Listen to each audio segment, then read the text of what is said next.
The College of Arts and Sciences presents Thinkers, Tinkers, and Talkers. This podcast is a chance to get to know faculty behind the scenes and who they are outside of the classroom at Northwestern State University in Natchitoches, Louisiana. This podcast is for the faculty of NSU, students, and anyone else who may be interested in the topics that are discussed. Hosted, edited, and produced by Grace Jensen, each episode will give you an inside glimpse of certain hobbies or interests of NSU staff. We encourage listeners to get to know the person, not just the professor, and a piece of their lives outside of campus. This is Thinkers, Tinkers, and Talkers. Thinkers, Tinkers, and Talkers.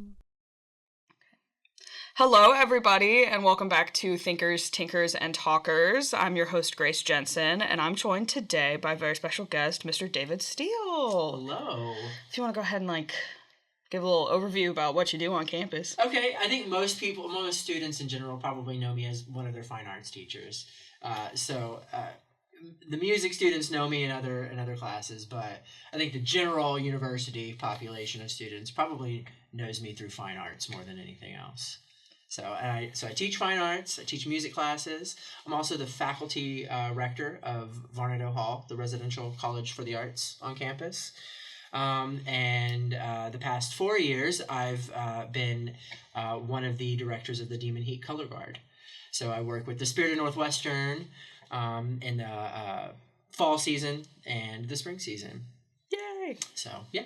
My boyfriend was in Sun whenever he went here. He was a baritone. Oh, okay. Nice. So, as an academic, most people view you solely by your field of study, so we just want to take a moment to get to know you outside of your department. Okay. So the first question I have for you is, what is a project or a hobby that you're interested in, that you're currently working on, that you have worked on in the past, or anything kind of in the works?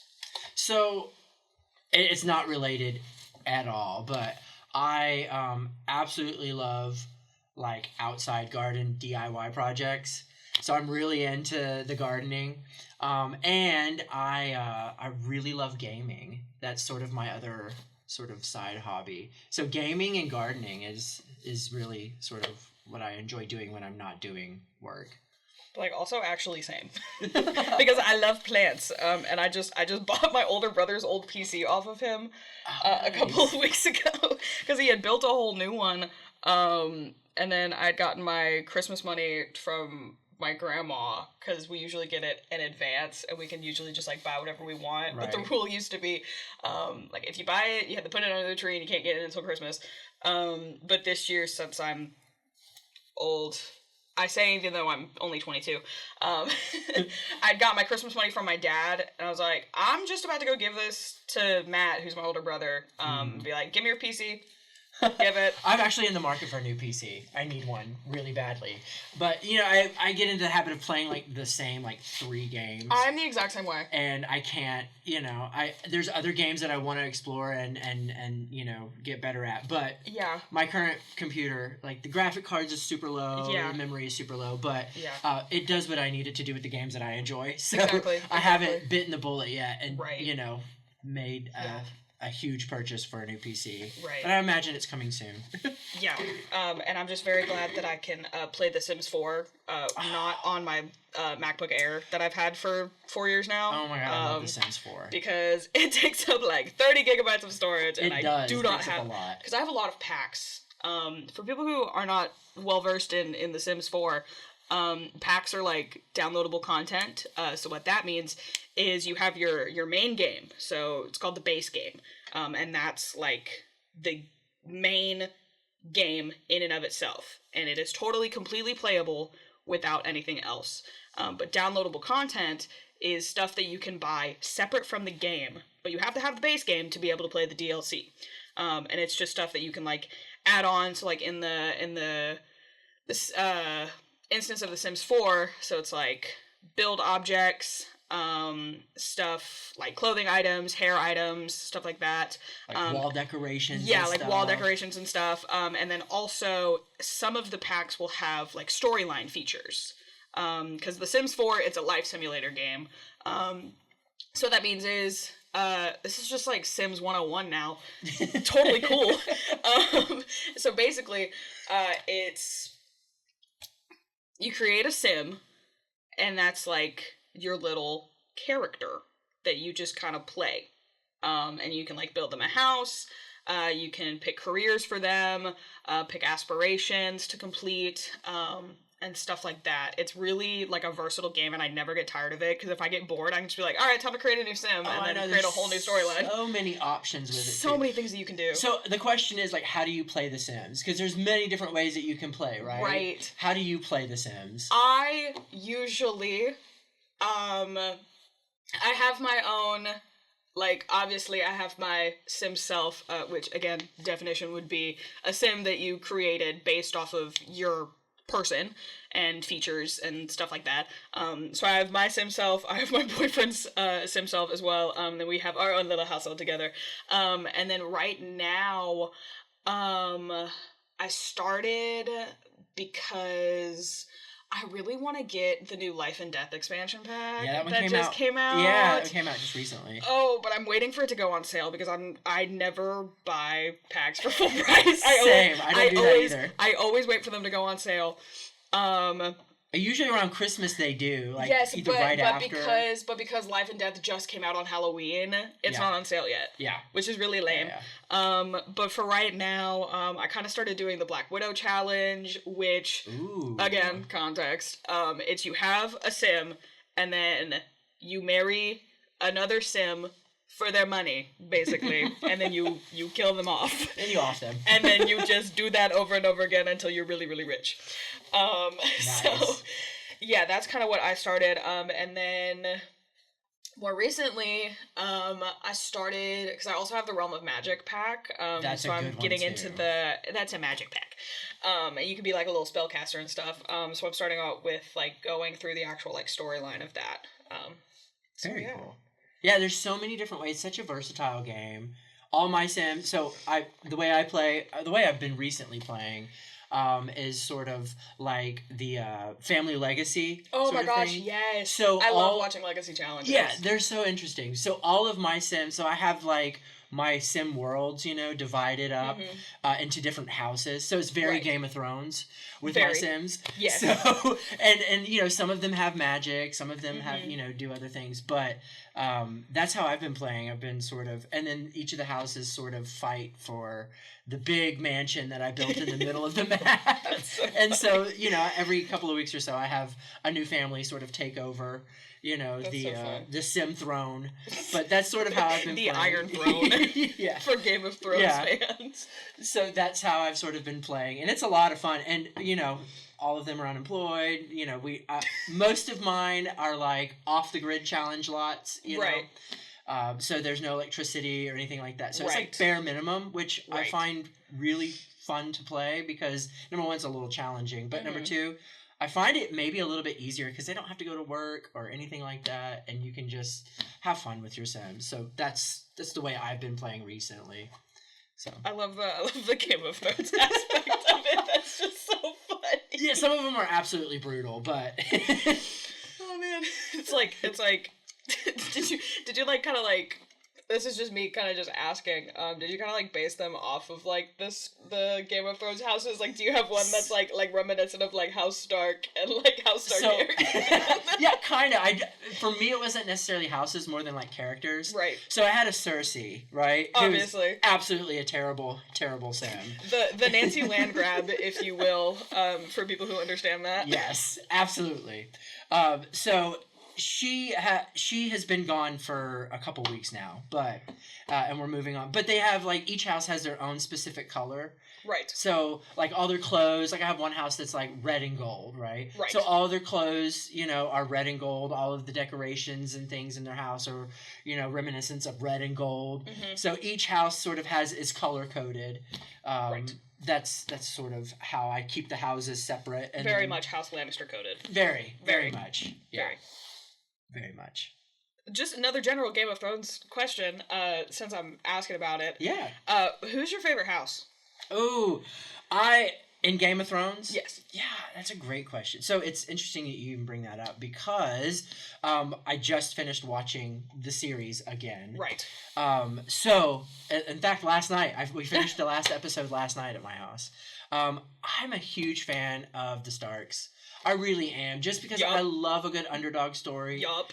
And I love the story arc with that family in Right. general, you know, going from absolutely nothing to, you know, Bran being, you know, crowned. Spoiler warning, maybe. I'm so sorry, yeah. But like, also, Game of Thrones has been out for like so long. Yeah, if you haven't seen it, I feel like Brittany Broski, whenever in her podcast episodes, she's like, "Hey, so like, if you haven't watched it, why?"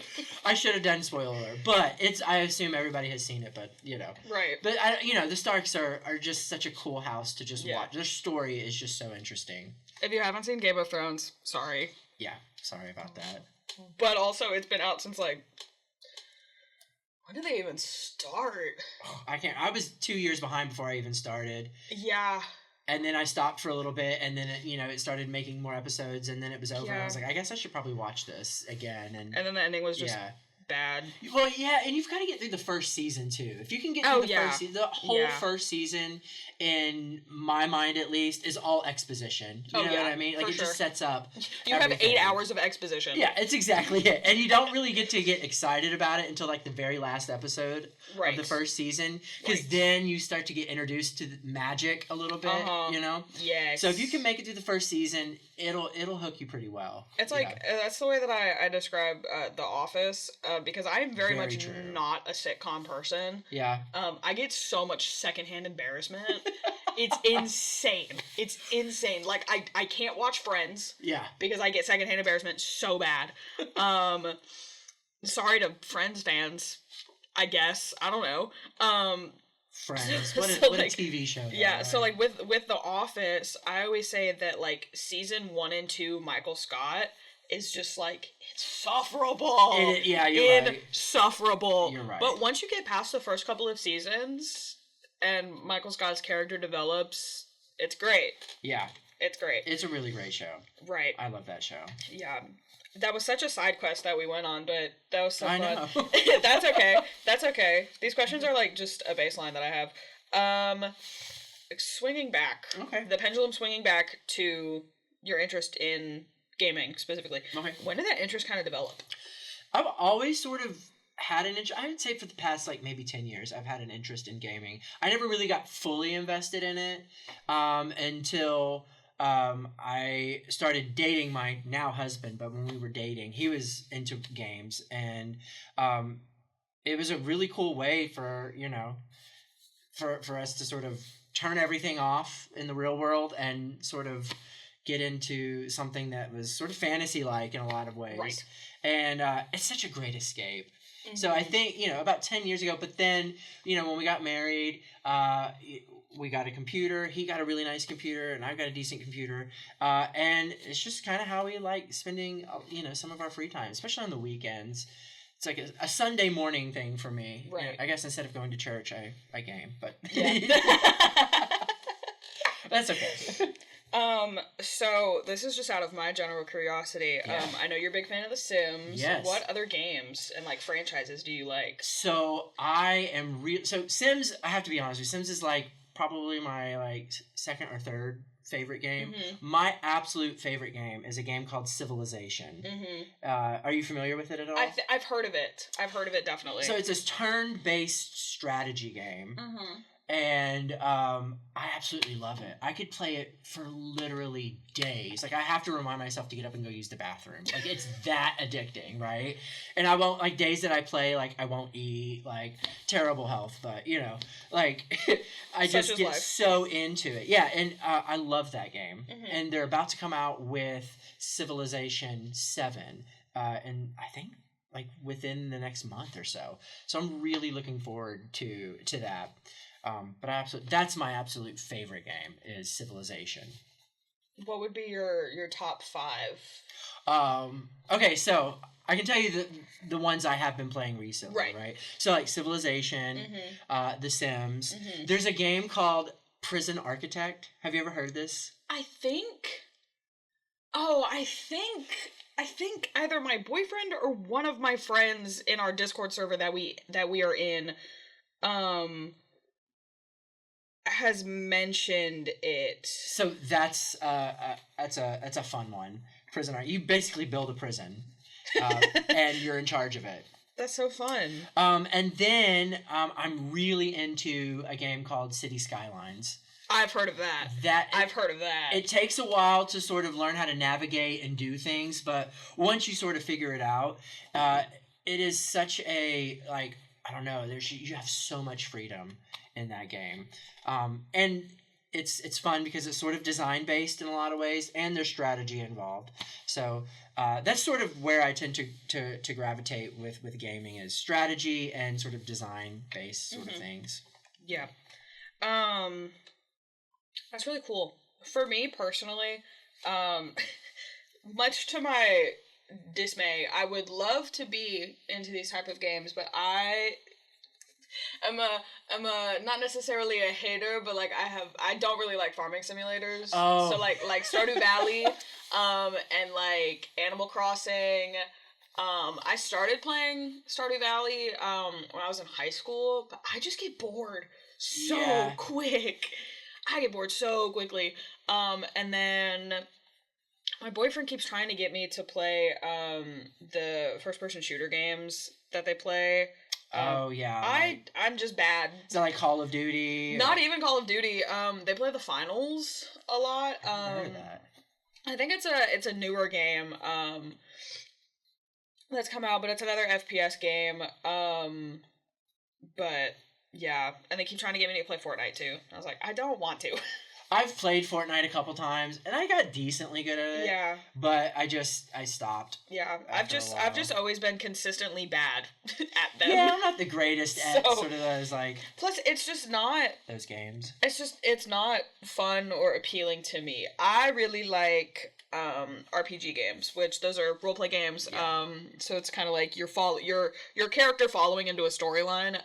Most well-known, I would say, safe to assume, would be the Skyrim franchise, and then the Assassin's Creed franchise. Those are kind of the most well-known.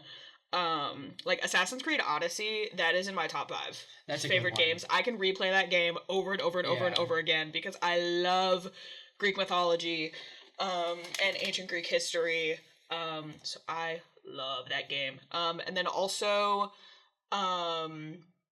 I really like MMOs, too. Those are, I can't even remember what the acronym stands for.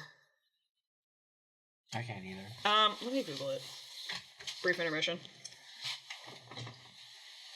Have you ever heard of, what is it, No Man's Sky? Or No Man's... Yes, I have. I think it was on Game Pass. I want to play it so badly. I just don't have the... I don't have the hardware to play it. Right. Like, it's such I guess the graphics on it, and the memory it takes a lot, and my computer just can't. I bought it, but are massive multiplayer online games. So the one that I am most familiar with, it's technically an MMO RPG, so like a massive multiplayer online game, but also a roleplay game. And I've been obsessed with the game since I was a literal child, is Wizard 101. I've heard of this. I love that game. I paid for the membership for a while, but I stopped playing it. I'm in a phase of not being absolutely obsessed with it. So I canceled my membership, and I can come back to this, but let me save the $10 a month. On paying for this. So I used to play it so much when I was a kid, and I got back into it about a year ago, and it's also one of those, it's a deck builder. So basically, for context, a brief Wizard 101, it's, you're a wizard at a wizarding school. Very much Harry Potter reminiscent, but also not. So instead of a Hogwarts house, you pick a Ravenwood elemental school.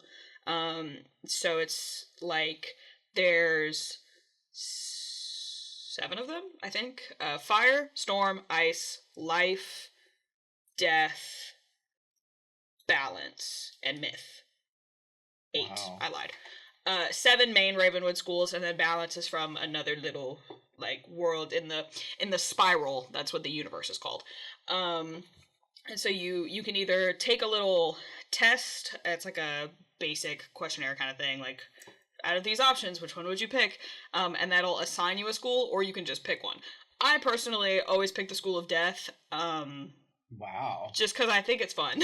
Does each house have its own, like, abilities? Yes, or, okay. each school has its own set of spells, and then as you level up, you unlock more spells to add to your spell deck, and those are used in a turn-based combat. Wow. Okay. So, whenever you go through the story, they're mobs, little enemies that you have to fight.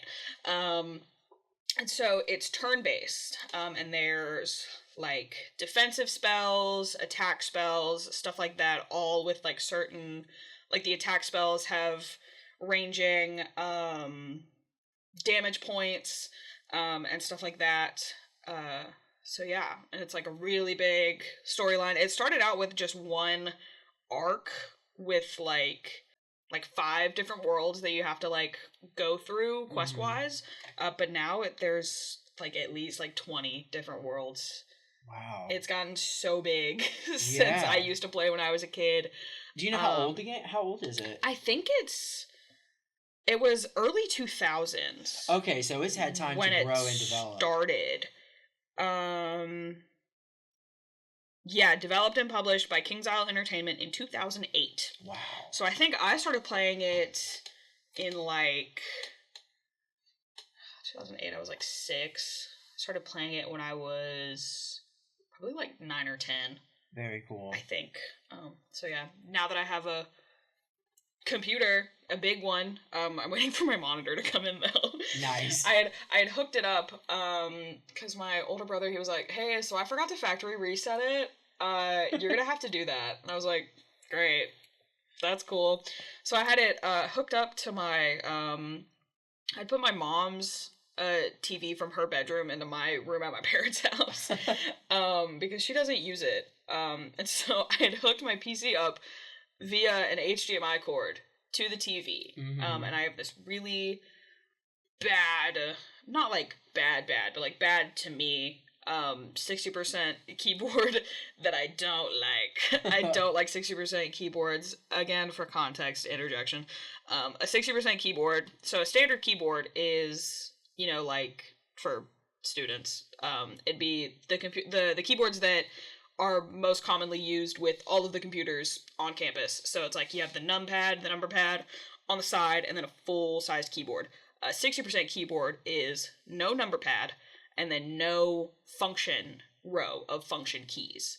So it's just like the bare essentials. Bare essentials. So you have the numbers on the top row, and then all of the letters, and then your control buttons, like control, alt, something, stuff like that. I'm used to Apple controls. Okay. So it's like control, and then the Windows key, and then stuff like that. And then on mine, there's no arrow keys either. And so I prefer a 65%, which is 65%, also no number pad, but there's arrow keys, and then there's the function bar. So I'm more comfortable typing on that because that's most reminiscent to a 100% keyboard layout to me. Nice. And so I have a really bad, really clicky 60% mechanical keyboard. Some people love the clicks though. See, I used to. It's like its own niche. Like, yes, I used to. I used to like the really clicky keys, but now I'm into a more like muted, kind of creamy sound. So after Christmas, I will be getting a new keyboard. Nice. Very excited about that. So yeah, and then I had stolen the mouse off of my dad's computer desk. Nice. Because I'd forgot the one that I actually like using, my wireless one that I like, in my dorm room over break. So like your monitor setup, are you like because there's different types of gamers. Are you a 1 monitor setup? Are you 2? As of 3? Right now, I will have a 1 monitor setup whenever my monitor comes in. Ideally, I would like a dual monitor setup. Same. Because my boyfriend has one, and I really like it. I really like the thought of a dual monitor setup. But for right now, I'm cool with just 1 monitor. My older brother, his new setup, he's got like a 32-inch like curved monitor. Those are so nice. And it's so nice. Yeah. So he has a 32-inch curved monitor, and then on a monitor arm, he's got another vertical oriented secondary monitor. And that's like his side view stuff. So like he'll keep his like Discord with his friends open on that, like Spotify open on that. And then his curved monitor, that's his main gameplay monitor. So yeah, ideally I'd like a second monitor, but for now I'm cool with just one. Yeah, one totally works. Right. One totally works. And then for me, what I can do is I can have my MacBook kind of open and use that as kind of like my secondary, even though it's two different operating systems. But I can have like that one to use for like Discord with my friends and like quick Google searches while I'm playing a game and stuff like that. So that's kind of the plan for now. Nice. But yeah. Very cool. Yeah. So yeah. Going back to the questions that I actually have. Yeah, we kind of got off topic, but it was good. But that's okay. Yeah. That's okay. So if you could make a living doing this, which a lot of people do with, like streaming, Twitch is the most prominent, streaming platform, and then people doing like esports gaming, because I know that we have an esports team here, or kind of something along the lines. Would you? Yeah, probably. Yeah, if I could, it wouldn't, I don't know how many people would actually, like, watch my streaming, like, you know, while I'm gaming, but, yeah, I totally would. If I could make a decent living gaming, I'm gonna do it. It's like, who wouldn't? Yeah, honestly, who wouldn't? I mean, I just sort of think about what my daily routine would be, you know what I mean? Like, get up, maybe have some coffee, right? Right. Get yourself ready, and then stream for 8 hours and game for 8 hours, and, you know, I guess the only thing I worry about is that would it be fun anymore? If like, right, you know, like if you're gonna stream, you have to do it often. Right. It's not just like, let me do this on the weekends. Like I play and like I game now. I mostly just game on the weekends when I have time. But if you're doing it for like a living, I imagine it's something you would have to do like every day for a lengthy amount of time. Right. You know. Right. But you know, can you get sponsors? Surely you can get like sponsors and stuff. Yeah, if you get... for sure. For sure. There's a Sims creator that I watch all the time. Her name is Lil Simsy. Yeah. Love her. So she posts like daily YouTube videos.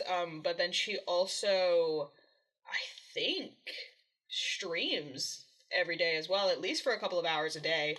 And she does a lot of like good stuff. Like every year she'll do like a month-long kind of, obviously not like consistent streaming, it's like 24/7, but she'll stream every day and raise money for St. Jude's. Oh, nice. And that's a big thing that she does every year.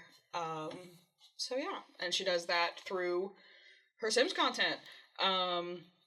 So yeah. You know, most of like the streamers that you see that do make a living, you know, a whole lot of them don't do like The Sims or things like that. A lot of them are like Call of Duty or all the other sort of games out there. But those that can do it with games like The Sims, I find that fascinating. Yeah. You know. And she'll on her stream she'll play like other games, obviously. Like she'll do some days where she plays like Stardew Valley. She'll do streams where she's playing Among Us with her friends. Oh, that's a class. That was such a good. I loved that game when it came out. It's gotten so blown out of proportion now, though. Yeah, but during lockdown, because I was a junior in high school whenever lockdown happened, which really sucked as a junior in high school. I can imagine. Because it's like I was like, I didn't get a senior ring ceremony. I didn't get junior prom. I didn't get my senior year homecoming. I didn't get my senior year prom. We at least thankfully got like our senior send off kind of thing where we would like just kind of walk around the school and the band would play us out, and then we'd go out to the I think the baseball complex. So we had that, and then thankfully we had an in-person graduation. It was at Independence Stadium in the middle of May. And it was really humid, but I got to walk, which was the important thing. But during lockdown, I played so much Among Us after doing all my schoolwork. Yeah, because it was just something fun to do, and then I picked back up on playing The Sims in high school, And that was whenever I had a little HP Pavilion laptop with like I think it was like an i3 processor, which for non-computer savvy people, your processor is basically kind of just like what makes it run, pretty much. So the better your processor, the better your what am I trying to say? The better your computer can actually like handle games. So yeah, my laptop would overheat so much, and I had to keep it constantly plugged in because the battery was starting to deteriorate because it was an older computer. And then it gets the fan going, and you're like, gets the fan going, and I'm just like, I feel like I can roast marshmallows on the back of my laptop. Yeah, and it's insane. Yeah. So yeah, mine went through a phase like that too. My old laptop, like at one point, it sounded like it was about to take off. So I was okay, yeah, I gotta. I was like, okay, I guess I have to retire her. And then I asked my dad as a graduation present for my MacBook. Those are good graduation presents. Like computers are really like because I knew that I would need a new computer for college anyways. And I was like, hey Dad, because my dad's retired military, but he still works on base. Okay. So he can go to the BX and get tax-free things. That's the way to do it. Right. Yeah, that's the way to do it. So, he only had to pay $1,000 flat. Didn't have to pay any taxes, which was great. Nice. So, what do you think is the most valuable lesson you have learned through your hobby or interest? In this case, being gaming. Yeah. I don't know if it's like maybe it's a lesson. I don't really know. But I find it so extremely important to be able to turn off the like university side of myself and not think about work. I find that so helpful for me. It helps me achieve balance. So I think that's the biggest takeaway I've sort of taken is that it's okay. It's okay to turn that off, every once in a while and go enjoy a made up story or a made up, fantasy, through gaming. I just think it's so healthy. I'm trying to remember like what I did before, I was really into gaming. But yeah, I think that's the biggest takeaway for me is that I find that I am a much happier person and feel a lot more balanced throughout my week when I do have time to game, throughout the week. And some weeks are easier than others. Like when we're in the middle of the semester, like, I probably I go quite a long stretch, like 6-8 weeks without gaming or anything like that. But during the summer, I have time to do that during our breaks. Oh, Christmas break is about to go crazy. Oh yeah. So that's sort of the biggest takeaway is that it helps me find a lot of balance, and then I do feel really refreshed when it's time to come back and sort of get back into the semester and sort of get back into the swing of things. Yeah. That's awesome. Yeah, does that answer the question? Yeah, for sure. It didn't have to be like a some big proverb. Right, yeah. So what is something that people would be shocked to discover about you? Oh, I don't know. I'm a pretty open person. I guess I don't know. Okay. I kind of have a wild streak a little bit, like, at the, when I'm working at the university and stuff, I'm very sort of, professional, but, I think people that know me outside of the university and sort of know David rather than like Mr. Steele, right? I like to have a good time. I like to get rowdy, Real. Obviously, I'm safe, of course, obviously. But yeah, I kind of have a wild streak. Yeah, I like to get a little rowdy. Slay. Yeah. Okay, so this is where I start to read off of this again, and it's the repetitiveness between episodes. So now that we've had a moment to get to know you outside of the classroom, is there something that you can say that pertains to your field of study or how your outside interests make? I just realized that that's typed wrong. and I read it right every time. Or how your outside interests incorporate into who you are as an educator and a researcher or a faculty member here at NSU. That's a great question. I think it's this idea of creativity and how, like I'm a fine arts teacher, right? Mm-hmm. And music is sort of like my main discipline. But there is, I think it's important that everybody understands that like creativity isn't like exclusive to the arts. Right. And so there's all different sort of avenues of creativity people can explore that has nothing whatsoever to do with the arts. And I think that that's sort of the thing that I enjoy is that I'm still able to sort of be creative while gaming. Mm-hmm. And it has nothing whatsoever to do with music or fine arts in any sort of way. Mm-hmm. So I think that that's sort of the big takeaway is that, we as humans have the capability of being creative. And so, being able to itch other creative parts of my brain is really satisfying. Really satisfying. Absolutely. Yeah. Creativity is so fun. Isn't it great? I'm trying to think, like really niche part of the internet. Oh, I love niche parts. That reminded me of "Don't Hug Me, I'm Scared." I don't think I've ever heard. Oh my gosh, it was like probably should not have watched it as young as I was, but neither here nor there. It's this I don't even remember. It feels like a fever dream. I'm just gonna say look it up. Is it like a video? Yes, it's a video. Okay. Nothing inappropriate, obviously.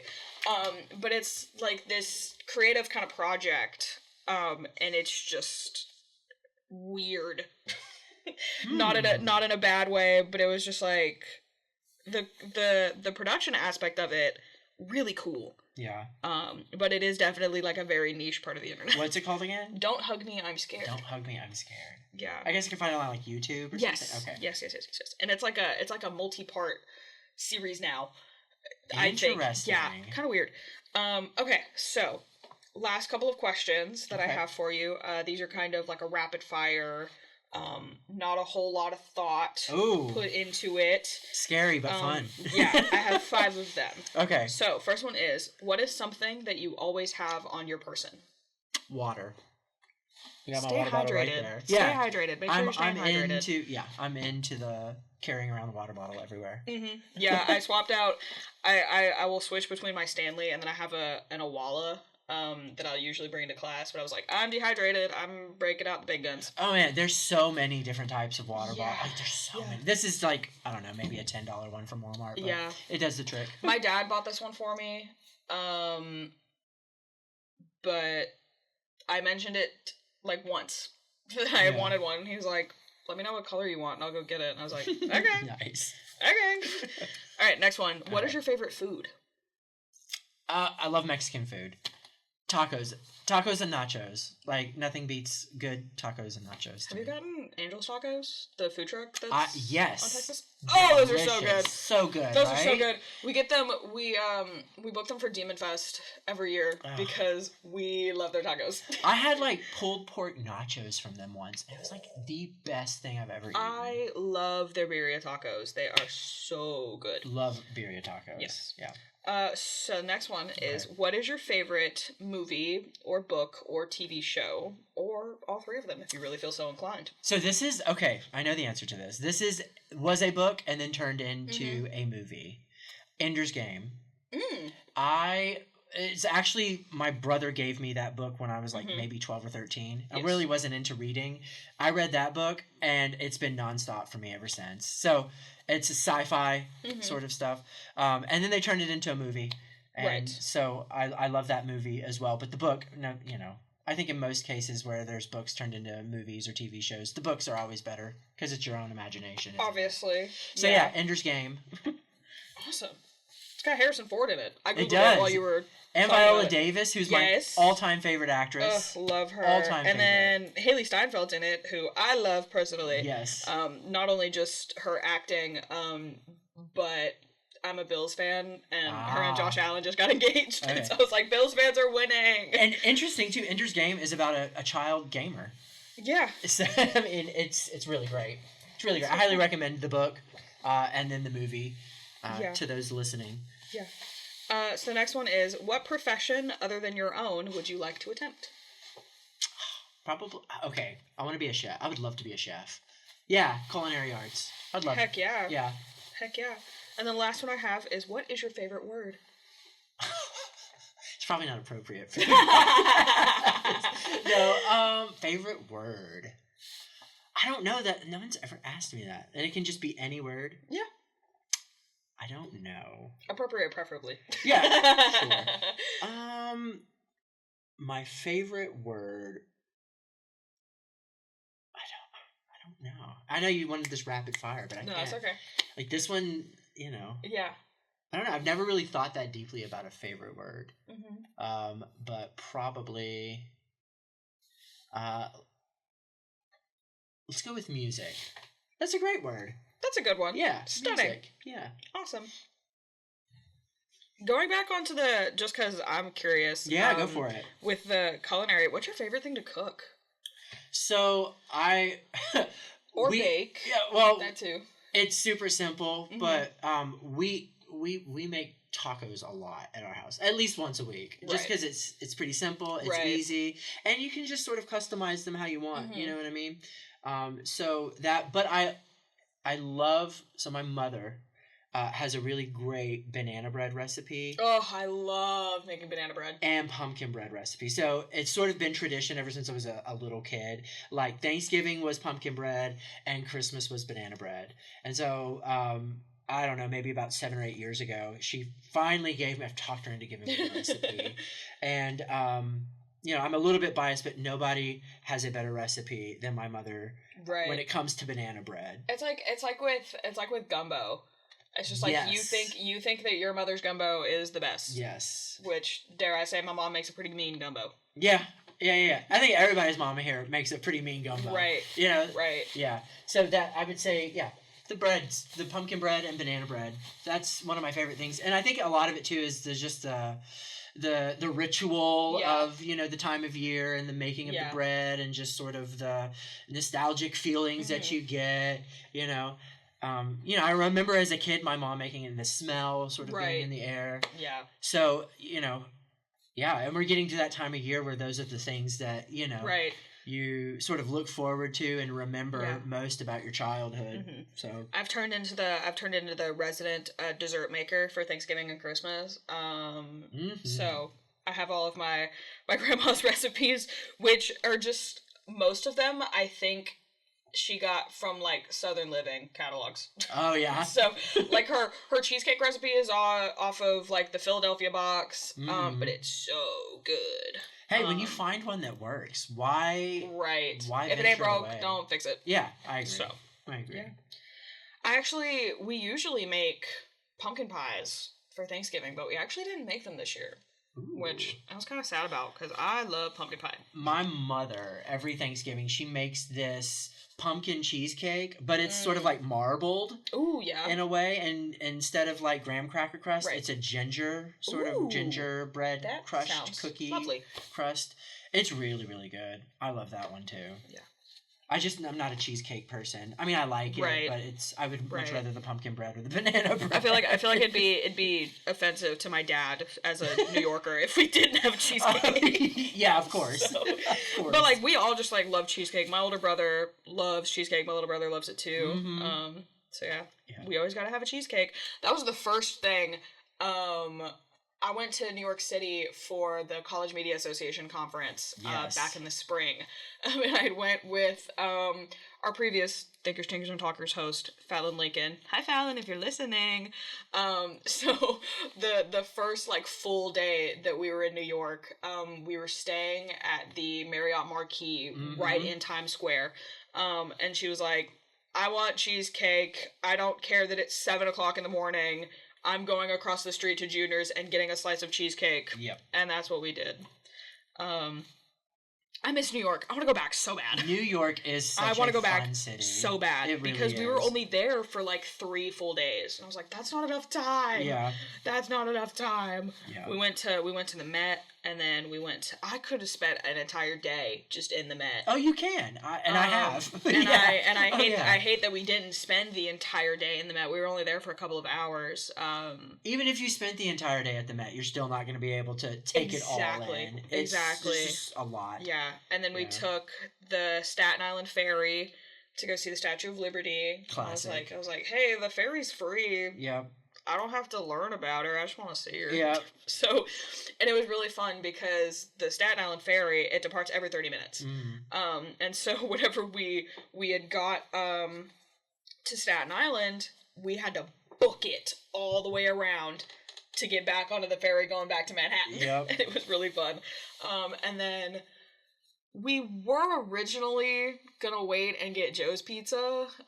Joe's is like the New York pizza place, like the touristy one. I didn't want to wait in the line though, so we stopped at a 99-cent pizza on the corner of 2 streets, and it was just as good.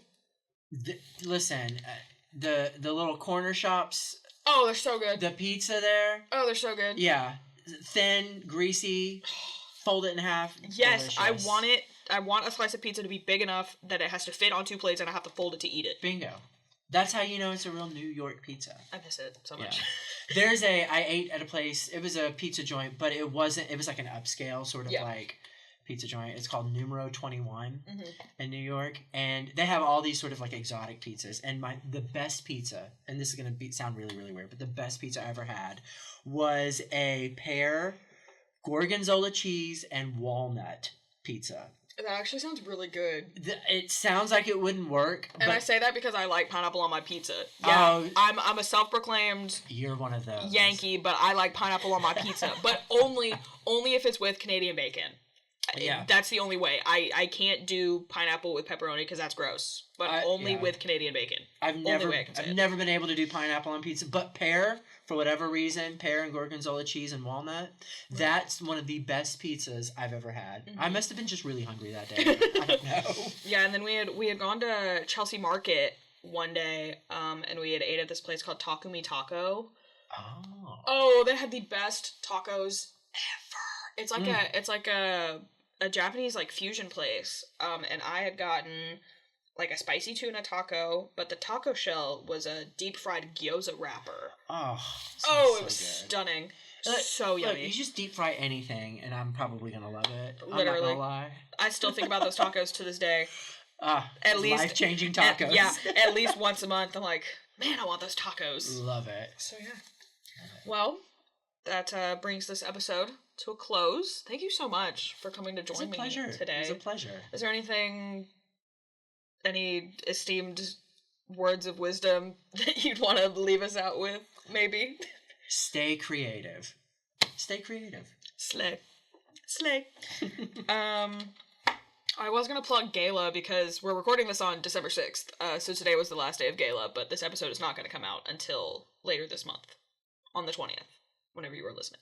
So, hope you went to go see Gala, actually. It's really great this year. And if not, go to Gala next year. Yeah. Obviously. So, once again, thank you for listening. This has been Thinkers, Tinkers, and Talkers. Our January episode is going to be with Dr. Begonia Perez Mira from the business department, so be on the lookout for that. My name is Grace Jensen, and I will see you guys in the next episode. Bye!